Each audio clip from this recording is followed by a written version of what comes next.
잘 아시는 대로 오늘은 신년주일입니다. 신년주일을 맞이하면서 한 해 목표로 정하고 또 함께 기도해야 될 그 일에 대해 말씀을 함께 나누고자 본문 말씀을 정했습니다. 오늘 본문 말씀은 우리 교회가 한 해 동안 힘을 다해야 될 목표, 그 표의 주제 말씀이고 선고가 되겠습니다. 우리가 힘을 다하고자 하는 바가 무엇일까? 이것에 대해 우리는 같은 마음을 가지고 목표를 세우고 달려나가기를 원하는 것이지요. 우리의 목표는 은혜 위에 은혜로 성장하는 교회 되는 것, 이것을 우리의 목표로 삼고자 하는 것입니다. 왜 이것이 우리의 목표여야 하는가 하는 것부터 우리는 같은 마음이었으면 좋겠습니다. 조금 둘러가는 이야기 같습니다만 제게는 이제 13번의 기회가 남겨져 있습니다. 이 말씀을 다르게 표현하자면 은퇴하기까지 제게 남겨져 있는 횟수는 13년 남겨져 있습니다. 한 해를 시작하면서 우리는 새로운 한 번의 기회를 사용하는 쪽에 있는 것이지요. 한 번의 기회를 사용한다는 말씀은 다르게 말씀드리자면 우리에게 주신 한 해 한 해를 통해 우리에게 맡겨주신 사명을 이루고 있느냐라고 하는 이 질문을 생각하게 되는 것입니다. 제가 은퇴하기 전까지 저는 13번의 기회를 통해 하나님께서 제게 맡겨주신 일을 이루어야 하는 과제를 안고 있습니다. 이것을 다르게 말씀드리자면 우리 앞에 있는 가장 큰 숙제, 우리 앞에 놓여져 있는 가장 큰 도전을 우리가 해결해야 되는 숙제를 떠안고 있다, 그렇게 말씀드릴 수 있는 것이지요. 그게 뭔가? 저는 그 일에 대해서 이렇게 말씀드리고 싶습니다. 그것은 사람들이 한 번 은혜는 받는데 주님 만나는 날까지 은혜를 이어가는 일, 그거 잘 못한다는 것입니다. 이것이 가장 큰 숙제입니다. 한 번은 목양실에 앉아서 저희 교회를 거쳐 가신 분이 몇 분이나 계실까 한번 헤아려 본 적이 있습니다. 저도 알고 이 자리에 계신 모든 분들이 다 알다시피 우리는 전도를 열심히 하는 교회는 아닙니다. 그럼에도 참 감사하게 하나님께서 때마다 많은 사람들을 보내주셨습니다. 때로는 병원에 입원해서 오신 분도 계셨고, 지나가다가 출장 때문에 여러 가지 이유로 저희 교회를 방문하셨거나 또 출석하신 분들이 계십니다. 그리고 그분들이 어떤 때는 은혜를 누릴 때가 있었고 어떤 때는 보이지 않을 때가 있었습니다.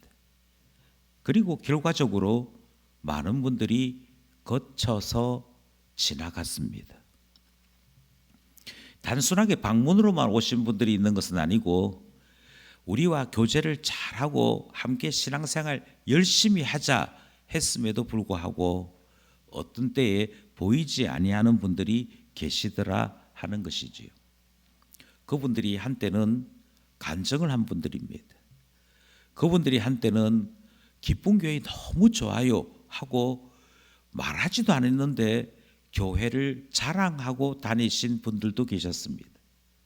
그런데 어느 날 분명히 은혜 충만한 모습으로 그렇게 계셨는데 돌아서 보면 보이지 않는 그런 일들이 있더라는 것이지요.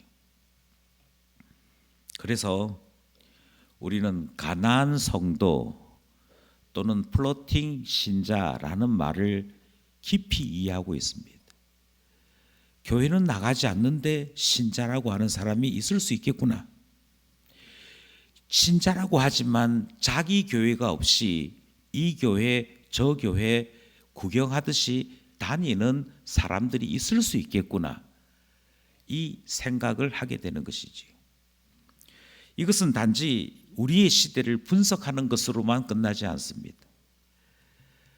우리에게 주어진 하나님께서 우리 교회에 맡겨주신 숙제는 어쩌면 다음 세대의 주의 교회가 존재하는가 하는 것에 대한 질문일 것입니다. 주님께서 우리에게 주신 질문은 너는 믿음의 자리에 굳게 서서 내가 오는 그날까지 믿는 자로 살 수 있느냐, 그것에 대한 질문일 것입니다. 그러니까 다르게 말씀드리자면 저와 여러분은 가장 큰 영적인 숙제 앞에 함께 도전하는 중에 있는 것인데요, 그 도전은 한 번 은혜 받는 것에 대한 문제가 아니라 은혜 받은 사람들이 그 은혜를 지속해서 끌고 가는 것, 은혜 위에 은혜를 누림으로 주님 만나는 그날까지 믿음의 순례자의 걸음을 걸어가는 신앙인으로 사는 일, 이것에 대한 숙제를 우리는 해결해야 하더라 하는 것입니다. 그리고 다시 한 번 더 이 숙제가 만만치 않기에 우리는 비록 13번 남겨져 있는 기회가 있다 할지라도 이 숙제를 해낼 수 있을까 하는 고민을 하게 되는 것이지. 다시 한 번 더 말씀드립니다.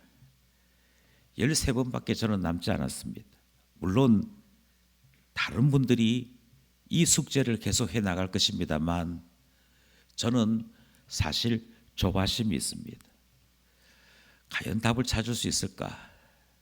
과연 이 일에 대해 우리는 어느 정도 성과를 이룰 수 있을까? 저희 교회에 오신 분들이 은혜를 누리고 기쁜 교회에서 제가 예수님을 만난 것 같아요 이야기했다면 그것이 한때 이야기가 아니고 계속해서 고백이 되어지면서 성숙한 교인, 예수 그리스도를 온전히 믿는 성숙한 신자가 되기까지 이 은혜가 계속 일어나는 일 할 수 있는가, 이 고민 앞에 우리는 함께 답을 찾고자 하는 것입니다. 그래서 올 한 해 목표를 은혜 위에 은혜로 성장하는 교회 되어 보자, 이렇게 정한 것이지.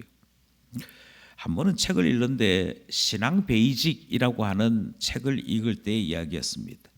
그 이태복 목사님이 쓰신 책인데 이 이태복 목사님께서 신앙 베이직에 이런 질문을 던지는 거예요. 여러분은 어떻게 해서 예수님을 만났습니까? 어떻게 해서 내가 신자로 살아야겠다 하는 은혜를 받게 되었습니까? 이렇게 질문을 던졌더니 신앙이 좋은 분들이 각각 대답을 하는데 그 대답이 다 다르더라는 것입니다. 어떤 분은 기도하는 중에 만났대요. 어떤 분은 부흥에 참석해서 부흥 강사의 설교를 듣다가 예수님을 만났대요. 어떤 사람들은 수련회 가서 수련회에서 예수님을 만났대요. 그런가 하면 어떤 사람은 성경을 읽다가 그렇게 해서 예수님을 만났다 이야기하는 사람이 있더라는 것입니다. 아주 특이한 케이스 중에는 친구를 보면서 그 친구를 통해 예수님을 만났다는 사람도 있더라는 것입니다. 그러면서 무엇을 발견했는고 하니 예수님을 만나는 여러 다양한 기회들이 있더라는 것이죠. 다시 이 이태보 목사님이 질문을 합니다. 여러분들이 매우 다양한 방법으로 예수님을 만나셨는데 질문은 이것이었습니다. 내가 영적인 침체에 빠지게 되었을 때 나를 영적인 침체에서 일으키는 것은 어느 경우에 이 영적인 침체에서 일어나게 되었습니까? 이 질문을 던지는 거죠. 또 다르게는 내가 신앙생활 해 나가다가 뭔가 모르게 좀 신앙이 미지근해지고 있다든지 그 신앙생활에 힘이 빠지고 있을 때 무엇이 문제여서 이와 같이 되었던가요? 하는 질문을 던졌습니다. 그런데 이 질문에 답을 하는 사람이 없었습니다. 이 질문에 답이 선뜻 나오지 않는 것입니다. 아니, 내가 기도하다가 예수님 만났으니까 다시 기도하면 신앙이 회복돼야 될 거 아니겠습니까? 그런데 기도해서 예수님을 만난 것은 맞는데 그렇다고 해서 기도하면 그때그때마다 신앙이 막 다시 돌아오고 막 다시 회복되고 하느냐? 그건 또 아니더라는 것입니다. 이상하다. 분명히 기도해서 예수님 만났는데 왜 다시 기도 생활을 하는데도 예전과 같지 않지? 이 질문을 던지기 시작했습니다. 이 질문에 대한 답을 이 신앙 베이직이라고 하는 책에서 기록하고 있는데요. 뭐라고 얘기하는 거 아니? 이렇게 얘기하는 것입니다. 여러분, 예수님을 만날 때는 저마다 다양한 통로를 통해서 예수님을 만납니다. 그런데 신앙이 자라나서 그 신앙이 이제 성령 충만함을 이루기 시작할 때, 내 신앙이 자라나서 항상 은혜 가운데 있고자 할 때에는 예수님을 만났던 그 하나만 자례가 되는 것이 아니고 모두를 잘해야 되더라는 것입니다. 다시 말씀드려요. 모두를 잘해야 되더라는. 예배 잘 드려야 됩니다. 성경 공부 잘해야 합니다. 기도 생활 잘해야 합니다. 성도들과 성도들이 경제 나누는 거 잘해야 합니다. 전도하는 거 잘해야 합니다. 다른 사람을 위하여 봉사하는 것 잘해야 합니다. 그러니까 신앙을 이루기 위해 필요한 모든 요소들이 다 제대로 훈련되어져 있을 때, 그때서야 처음 예수님을 만났을 때 그 감격을 이어나가는 일을 할 수 있더라는 것이죠. 저는 이 이야기에서, 이 책에서 말하고자 하는 모두를 잘해야 된다는 여기에 충격을 받았습니다. 우리는 잘하는 것은 잘하고 못하는 것은 제쳐두는 버릇이 있습니다. 그런 습관이 있거든요. 예를 들자면 저희 교회 같은 경우에 성경 공부는 사실 열심히 하지 않습니다. 그런데 어떤 목장이든 어떤 전도회든 오늘은 단합 행사하는 것으로 하겠습니다. 그러면 어느 교회 부럽지 않는 광란의 파티가 일어나기 시작합니다. 마시고 놀고 교제 나누는 것은 저희 교회가 참 잘하는 것 같습니다. 그런데 문제는 이것입니다. 잘하는 게 있다는 거예요. 좋아하는 게 있다는 거예요. 좋아하는 것이 있는데 반면에 약한 것도 있더라는 것입니다. 좋아하는 것을 계속하면 그것 때문에 우리의 영적인 수준이 유지가 되거나 우리의 신앙생활이 성령의 충만함으로 온전함에 이르거나 하느냐? 그렇지 않고 잘하는 것이 한두 개 있다 할지라도 부족한 것 때문에 기울어지기 시작하고 거기서부터 문제가 계속해서 일어나기 시작하더라는 것이죠. 그래서 한두 개 잘하는 것보다는 조금 수준 자체는 높지 않더라도 골고루 잘하는 것이 신앙생활 잘하는 사람 되더라. 그것이 오히려 더 신앙을 견실하게 만드는 일이 되더라 하는 내용이 신앙 베이직이라고 하는 내용 안에 핵심 교훈인 것이죠. 이게 청교도들이 가지고 있던 신앙훈련이고, 그런 점에서 우리는 오직 성경, 오직 믿음, 오직 교회, 이런 등등의 신앙에 있어서의 기본적인 것을 정말 잘 추구해야 된다 하는 내용이 이 책이 우리에게 가르치는 내용이 되더라는 것입니다. 저는 이 책을 읽으면서 그래, 이게 우리로 하여금 은혜에서 은혜로 이어가도록 하는 길이 되겠구나 하는 생각을 했습니다. 그러고 있다가 또 하나 강의를 듣게 되었습니다. 그 강의 내용 중에 육각형 인간이라고 하는 단어가 등장하는 거예요. 제목이 좀 별로였습니다. 사람을 육각형 인간이 뭐지?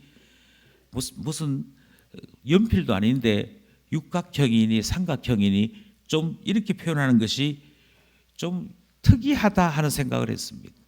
그 내용을 가만히 들어보니까 내용은 오늘날 젊은이들이 어떻게 특별하게 살고 있는가에 대한 그 시대 진단의 이야기였습니다.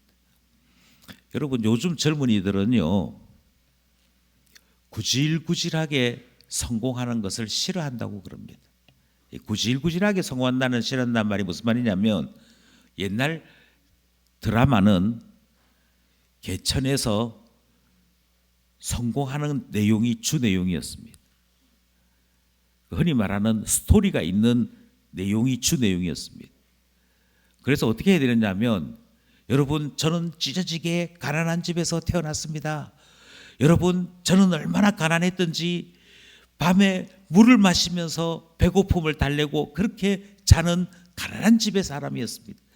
그런데 한번 성공해보자 생각을 하고 열심히 고시 공부해서 제가 판사가 되었고 뭐 이렇게 해야 저 사람 대단한 사람이네 감동받고 그 사람에게 표도 찍어주고 그랬던 때가 있었다는 것입니다.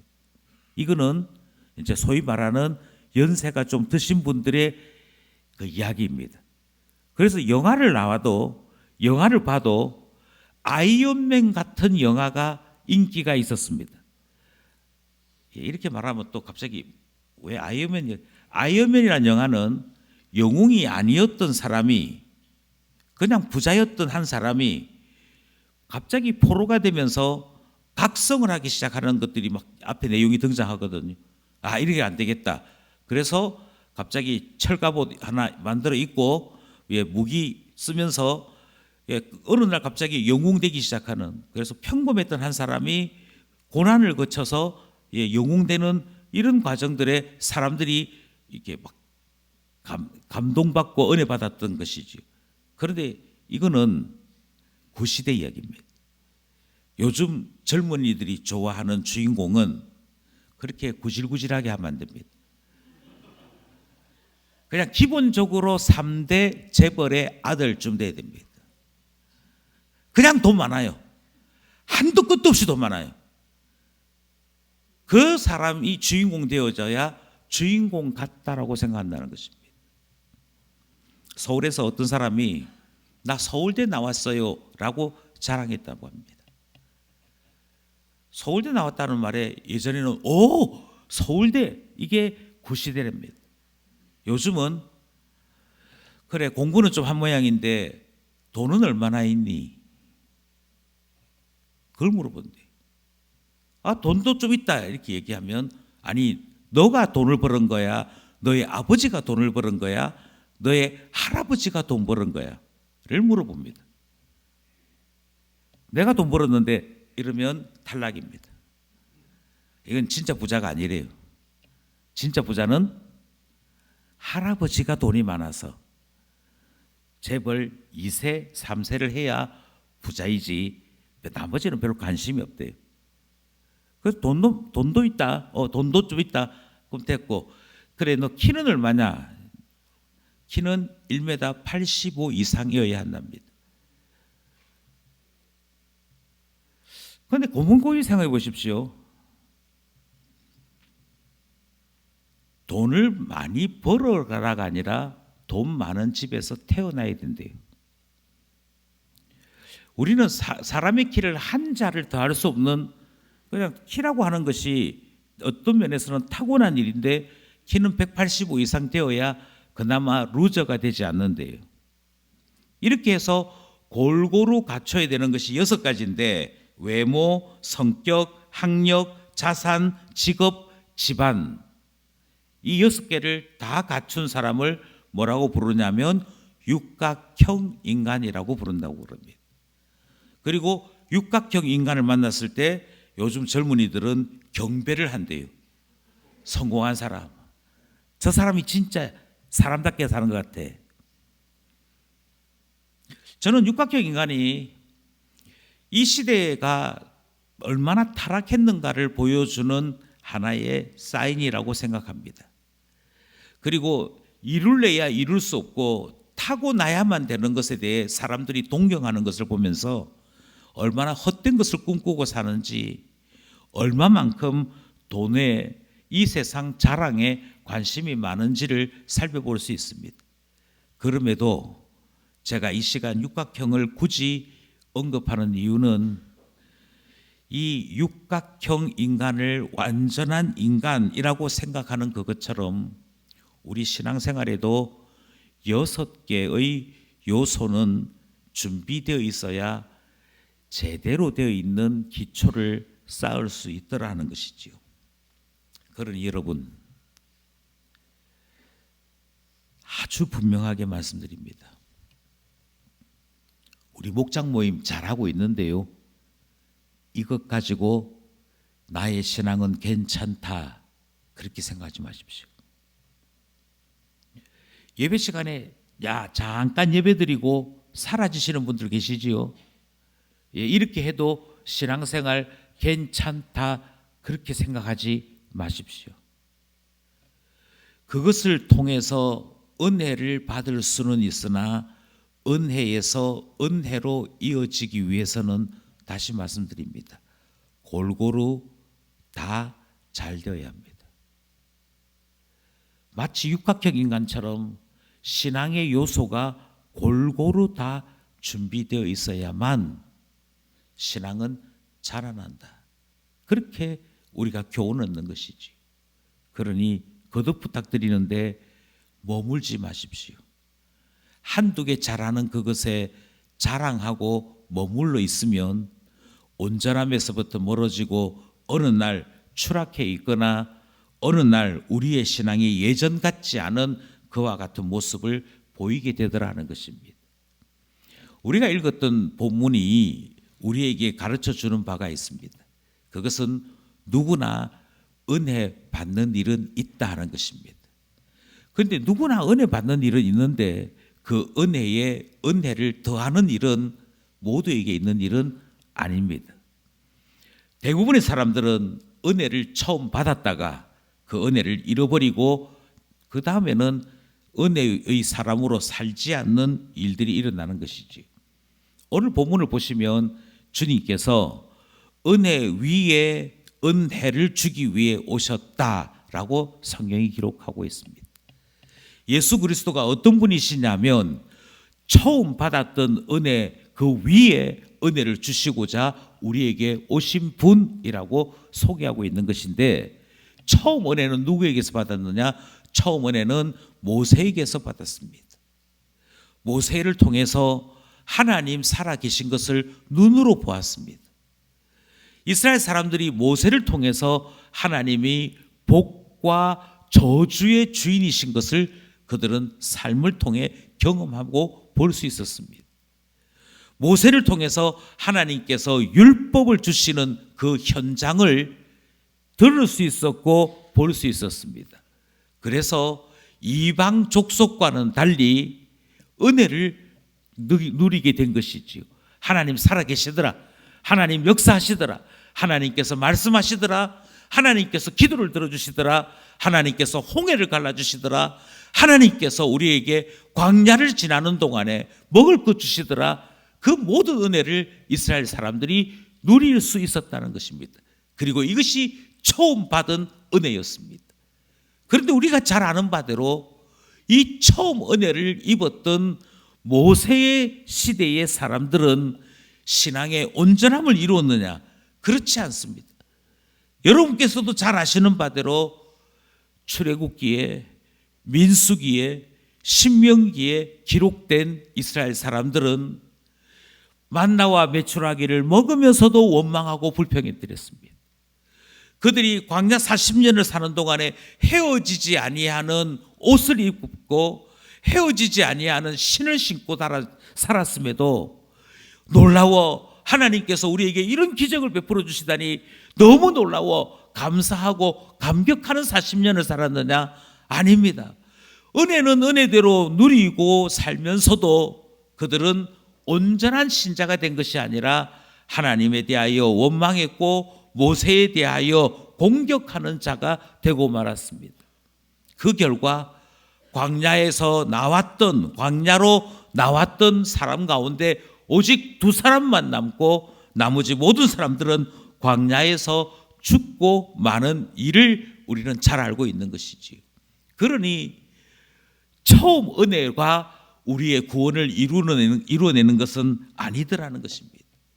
그러면 처음 은혜는 필요 없는 것이냐? 아닙니다. 처음 은혜가 우리에게 준 은혜 또한 귀하고 놀라운 것입니다. 잘 아는 그대로 율법을 통해서 우리는 창조주 하나님을 알게 되었습니다.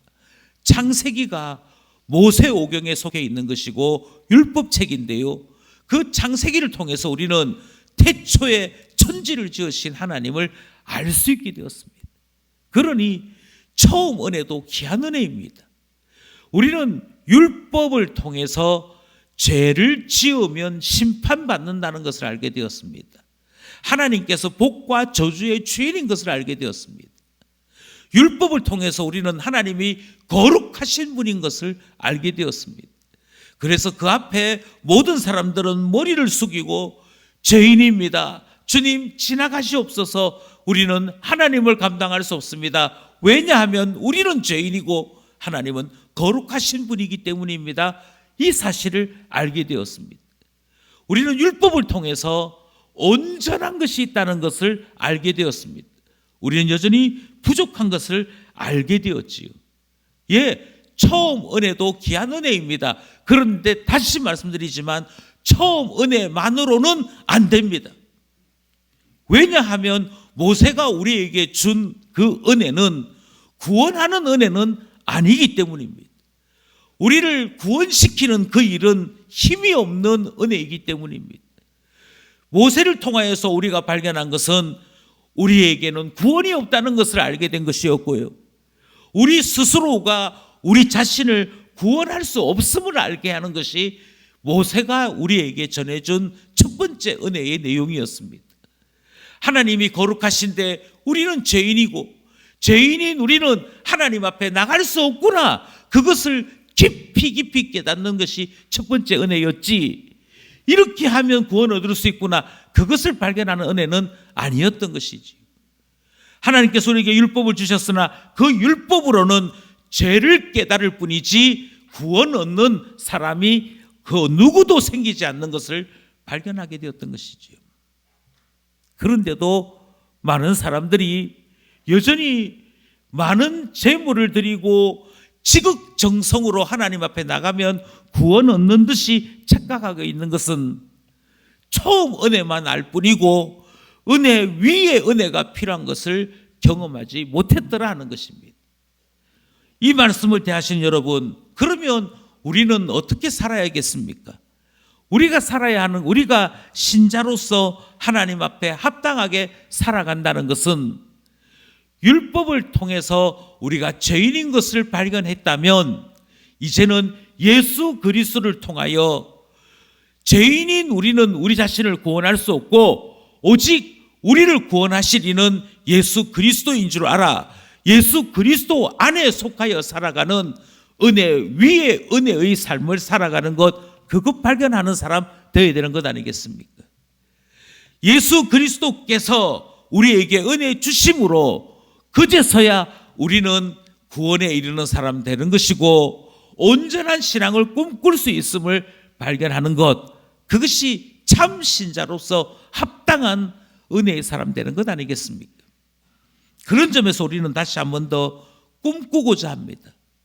한 번 받은 은혜 가지고 기뻐 날뛰는 어린아이로 사는 것 아니고 그 은혜를 통하여 예수 그리스도를 보며 그 은혜를 통하여 온전한 신앙을 꿈꾸는 자 되어 우리 주께서 주시는 그 은혜 속에 은혜 위에 은혜를 누리고 성장하고 자람이 있고 온전함까지 이룰 수 있는 그것을 꿈꾸고자 하는 것이지요. 처음에는 초신자였습니다. 처음에는 성경을 읽지도 못할 만큼 어린 자였습니다. 그런데 주님의 교회 안에서 은혜 위에 은혜를 누리고 그 신앙의 온전함을 꿈꾸어 나가면서 우리는 주님의 말씀을 깊이 있게 배울 수 있는 사람 되는 것이고 기도의 생활 가운데 하나님의 음성을 들으며 하나님의 뜻을 분별하며 주의 영광을 위해 살아가는 것이 어떤 것인지를 아는 사람 되는 것, 그것이 은혜 위에 은혜를 누리는 신자의 모습 되는 거 아니겠습니까? 그러므로 우리는 다시 한 번 더 본문 말씀을 통하여 예수 그리스도의 은혜를 소원하게 되는 것입니다. 모세의 율법의 은혜가 아니라 예수 그리스도께서 우리에게 주시는 한량없는 그 온전함에 이르는 은혜까지 하나님 앞에 꿈꾸게 되는 것이고요. 우리 교회가 예수 그리스도 안에 있음으로 말미암아 끊임없이 추구해야 되는 목표 또한 바로 이것이라고 믿는 것입니다. 그러니 왕년에 이전에 내가 수련회 때 은혜 받았어, 그 이야기 이제 하실 필요가 없습니다. 이제부터 우리가 해야 될 일은 어제보다도 오늘 받은 은혜가 더 크고 놀라웠음을 이야기할 수 있는 사람 되어야 합니다. 다시 말씀드립니다. 내가 신앙생활을 하는 신자로서 특별한 은혜 한두 가지를 누렸다고 그것 붙잡고 살지 마시기 바랍니다. 특출한 은혜 한두 가지는 중요하지 않습니다. 특출한 능력 한두 가지는 중요하지 않습니다. 신앙의 모든 영역이 골고루 자라나야, 신앙의 모든 요소가 골고루 완비되어야 기초가 튼튼한 것이고 신앙이 온전함에 이룰 수 있는 것이고 은혜 위에 은혜로서 항상 기쁘고 항상 행복한 신앙생활을 이어져 나갈 수 있는 것이지요. 그러니 여러분, 다시 한번 말씀드립니다. 골고루 제대로 주 앞에 신앙생활하여 우리가 받은 은혜보다 더 큰 은혜를 누림이 있는 우리 모두 될 수 있기를 소원합니다. 저는 특별히 2023년 한 해 동안 6가지의 영역에 다시 한번 더 점검을 하고 빠지는 사람이 없도록, 이 부분에 있어서 무너지는 자가 없도록 살피려고 합니다. 첫 번째는 예배 생활입니다. 하나님의 음성을 듣고 하나님을 만나는 우리 공동체의 유일한 시간은 예배 시간입니다. 예배를 드리지 아니하면서 은혜를 누릴 수 있는 사람은 없습니다. 두 번째로 개인 경건 생활을 다시 한번 더 강조하고자 합니다. 큐티하는 것, 하나님 앞에 기도 제목을 정하고 골방에서 우리 하나님을 깊이 만나는 신앙생활 반드시 해야 합니다. 그 속에서 기적을 체험하게 됩니다. 그 속에서 하나님의 응답을 확신하게 됩니다. 그러니 개인 경건 생활은 항상 중요합니다. 그 다음 강조하고자 하는 것은 소그룹입니다. 다르게 말씀드리면 우리의 목장 생활이 건강해야 합니다. 나 혼자 골방에서 하나님을 만나는 것만으로는 부족합니다. 나눠야 합니다. 서로가 서로 교제하는 가운데 철이 철을 날카롭게 하는 것처럼 우리는 교제 속에서 서로 부딪힘 속에서 온전한 신앙 인격을 배우게 됩니다. 전도의 모임 또한 중요합니다. 그것은 전도의 모임을 통해서 우리는 교제하고 하나 되는 것을 배우기 때문이지요. 그러므로 전도의 모임 또한 중요합니다. 마지막으로 전도와 봉사의 삶 또한 중요합니다.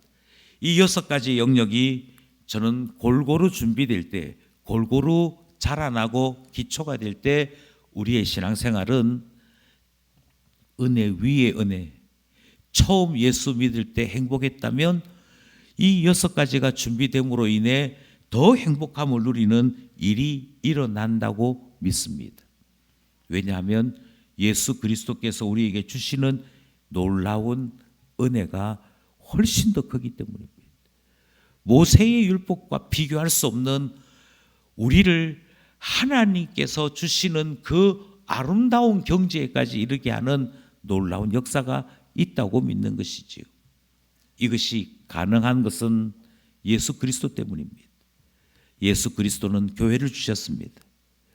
그 교회를 통해 예배를 드리겠습니다. 그 교회를 통해서 봉사하게 하셨습니다. 그 교회를 통해서 전도의 모임을 참석하고 우리의 목장 생활이 가능하도록 하셨습니다.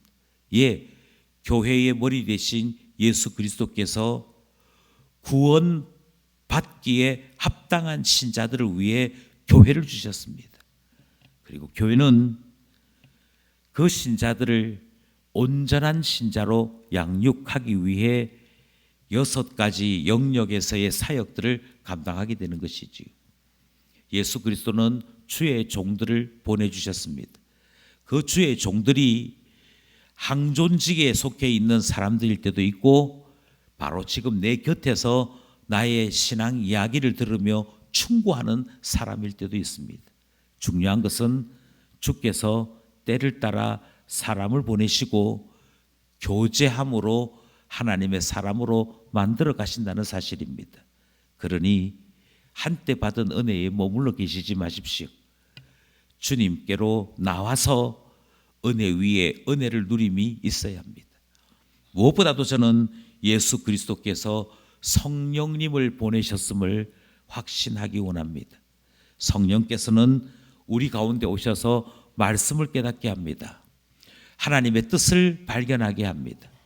우리 가운데 친히 말씀이 되어 주셔서 해야 할 말을 가르쳐 주십니다. 그러니 예수 그리스도 안에 있으면서 누려야 할 은혜가 더 크고 놀라운 것이지요. 이제 말씀을 맺고자 합니다. 2024년 우리는 오래 믿을수록 더 행복한 신자가 되는 이 일을 이루고자 합니다.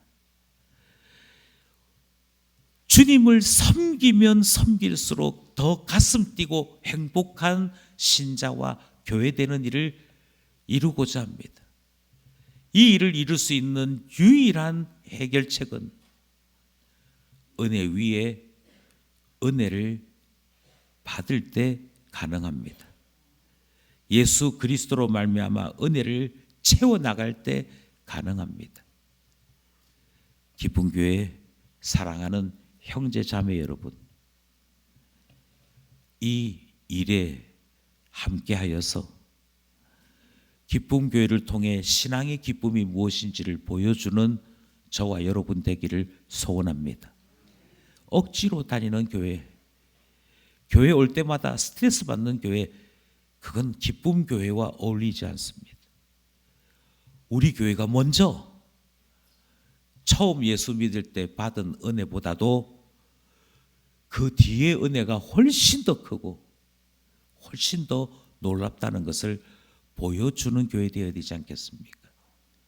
그리하여 은혜 위에 은혜가 있고 그 은혜를 누림으로 온전함에 이를 수 있음을 보여주는 2024년 되기를, 저와 여러분 되기를 간절히 소원합니다. 기도드리겠습니다.